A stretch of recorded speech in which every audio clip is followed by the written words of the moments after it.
صل علی بسم اللہ الرحمن الرحیم۔ عمرہ ادا کرنا ساری زندگی میں ایک دفعہ سنت مؤکدہ ہے۔ اللہ تعالیٰ کا ارشاد ہے وَأَتِمُّ الْحَجَّ وَالْعُمْرَةَ لِلَّهِ کہ حج اور عمرہ کو اللہ تعالیٰ کے لیے مکمل کیا کریں۔ حضور اکرم صلی اللہ علیہ وسلم نے اس کی فضیلت ارشاد فرماتے ہوئے ارشاد فرمایا کہ عمرہ ایک عمرہ سے لے کر دوسرے عمرے تک درمیانی عرصے کے سارے گناہ معاف ہو جاتے ہیں، اور حج مبرور کا بدلہ سوائے جنت کے کوئی نہیں ہے۔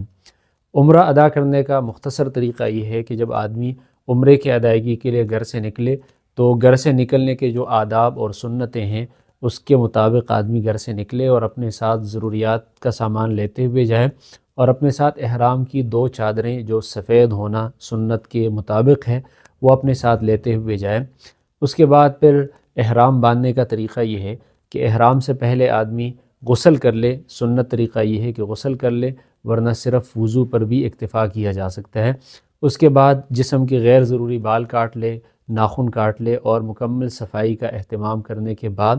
2 چادریں جو سفید چادریں اس نے اپنے ساتھ لی ہیں، اس میں ایک چادر اوپر چادر کے طور پہ اس کو اوڑھ لیا جائے، دوسرے چادر کو تہبند کے طور پہ استعمال کیا جائے۔ یہ 2 چادریں آدمی جب پہن لیتا ہے تو اس کے بعد پھر عمرے کی ادائیگی یا احرام اس کے بعد شروع ہونے کے لیے احرام کے افعال ادا کرنے پڑیں گے۔ اس کا طریقہ یہ ہے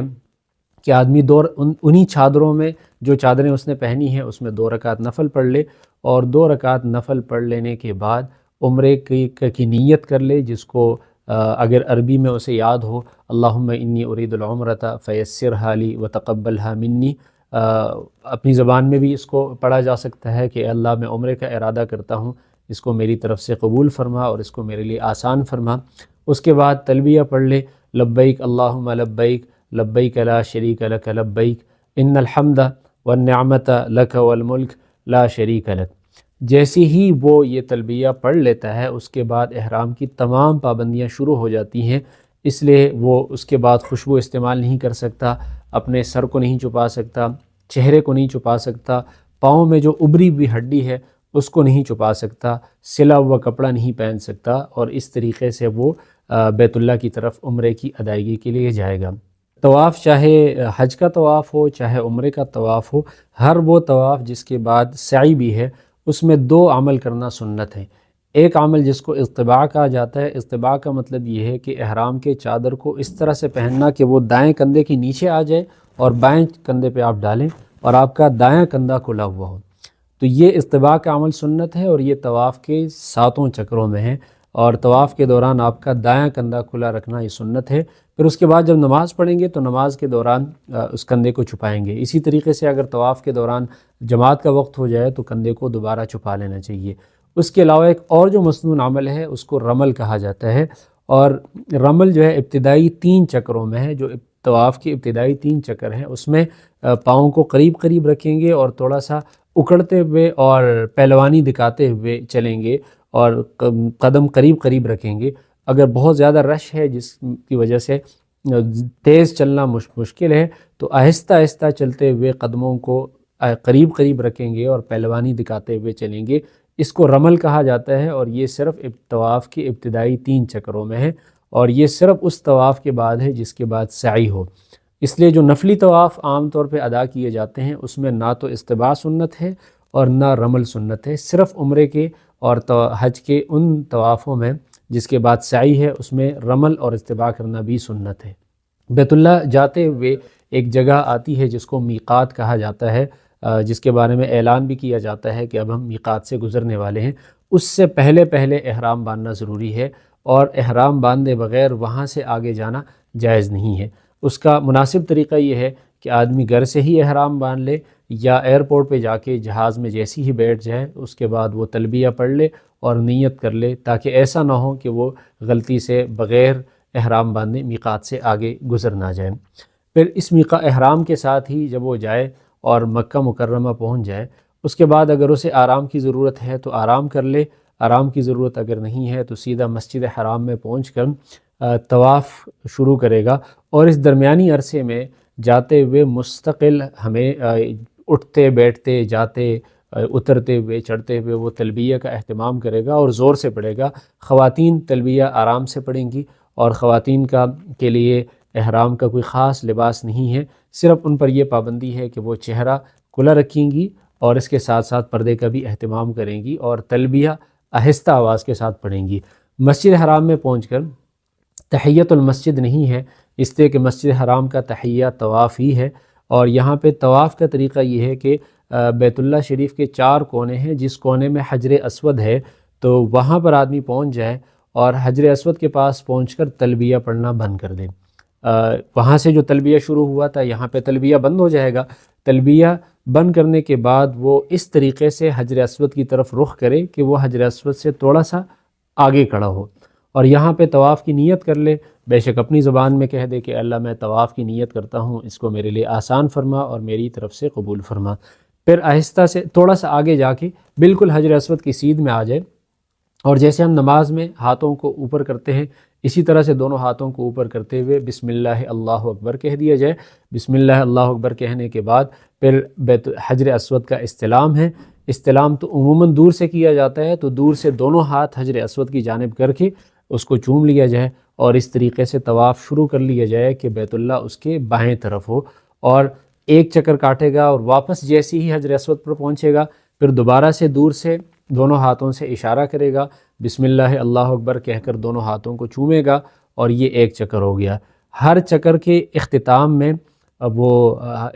حجر اسود کا استلام کرے گا۔ اس طریقے سے 7 چکروں میں 8 دفعہ استلام ہو جائے گا، اور جب وہ بیت اللہ کے ارد گرد گھومے گا تو تیسرا کونا جب آئے گا اس کو رکن یمانی کہا جاتا ہے۔ اگر رش نہ ہو اور سینہ موڑے بغیر رکن یمانی کو ہاتھ لگا سکتے ہیں تو یہ بھی سنت طریقہ ہے، لیکن اگر رش ہے تو اس کو ہاتھ لگانے کی ضرورت نہیں ہے۔ اور رکن یمانی اور حجر اسود کے درمیان جو دعا ہے سنت سے ثابت ہے، ربنا آتنا فی الدنیا حسنہ وفی الآخرۃ حسنہ وقنا عذاب النار۔ اس کے علاوہ طواف کے دوران کوئی بھی دعا پڑھ سکتے ہیں، خاص طور پہ کوئی دعا سنت سے ثابت نہیں ہے، کوئی بھی دعا اپنی زبان میں یا کسی اور زبان میں پڑھ سکتے ہیں۔ یہ 7 چکر اور 8 دفعہ استلام کرنے کے بعد مقام ابراہیم کے پاس آ کر آپ نے 2 رکعت پڑھنے ہیں، اور اس میں سنت طریقہ یہ ہے کہ پہلی رکعت میں قل یا ایھا الکافرون، دوسری رکعت میں قل هو اللہ احد پڑھ لیا جائے، اور اس طریقے سے کہ مقام ابراہیم اور بیت اللہ دونوں آپ کے سامنے ہوں۔ دونوں رکعت ادا کر لینے کے بعد اگر آپ ملتزم میں جا سکتے ہیں، اور ملتزم بیت اللہ شریف کا وہ حصہ جو کہ حجر اسود اور بیت اللہ کے دروازے کے درمیان ہے اس کے ساتھ چمٹ کر دعا کر سکتے ہیں، تو یہ بھی سنت سے ثابت ہے۔ اور اگر اس کا موقع نہیں ہے تو پھر مسجد حرام کے مطاف کے کونوں میں آ کر کھڑے ہو کر زمزم پینا سنت سے ثابت ہے۔ اس وقت خوب زمزم پی لیا جائے، اور دعا کرنا بھی اس وقت حضور اکرم صلی اللہ علیہ وسلم سے ثابت ہے۔ اس کے بعد جو اہم عمل ہے عمرے کا وہ ہے سعی۔ سعی کا طریقہ یہ ہے کہ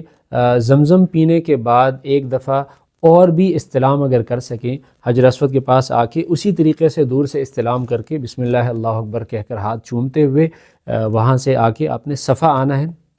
صفا پہ پہنچ کے بیت اللہ کی جانب رخ کریں گے، اور وہاں پہ اللہ اکبر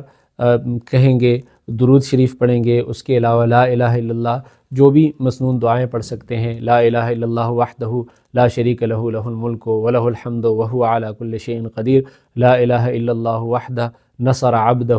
وانجز وعدہ وہزم الاحزاب وحدہ، یہ دعا بھی سنت سے ثابت ہے۔ اس کے علاوہ بھی دعا کی قبولیت کا مقام ہے، تو اپنے لیے پوری امت کے لیے دعا پڑھتے ہوئے صفا سے سعی کی نیت کرتے ہوئے صفا سے نیچے اتریں گے، اور نیچے آہستہ چال سے چلیں گے، اور اس دوران بھی صفا اور مروہ کی سعی میں حدیث میں آتا ہے کہ یہ اللہ کے ذکر کے لیے اور دعاؤں کے لیے بہترین مقام ہے۔ آگے جا کے وہاں پر سبز لائٹیں لگی ہوئی ہیں، یہ وہ مقام ہے جہاں پہ حضرت ہاجر رضی اللہ عنہ، حضرت ہاجر علیہ السلام نے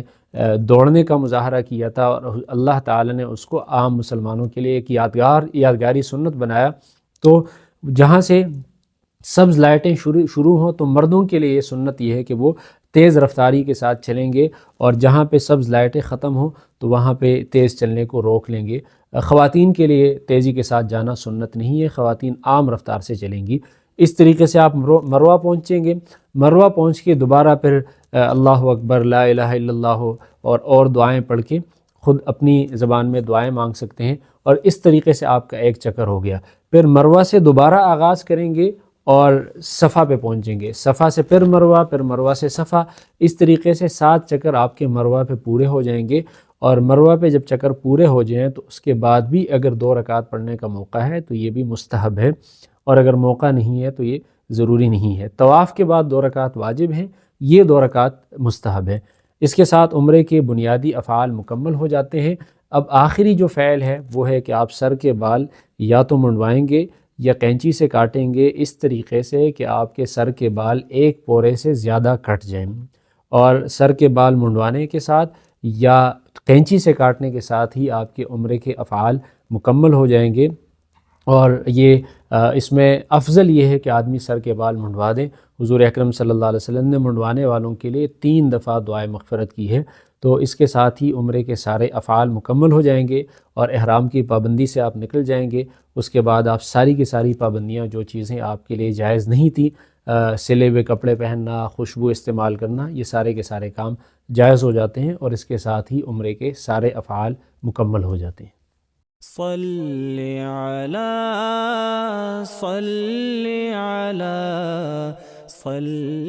علی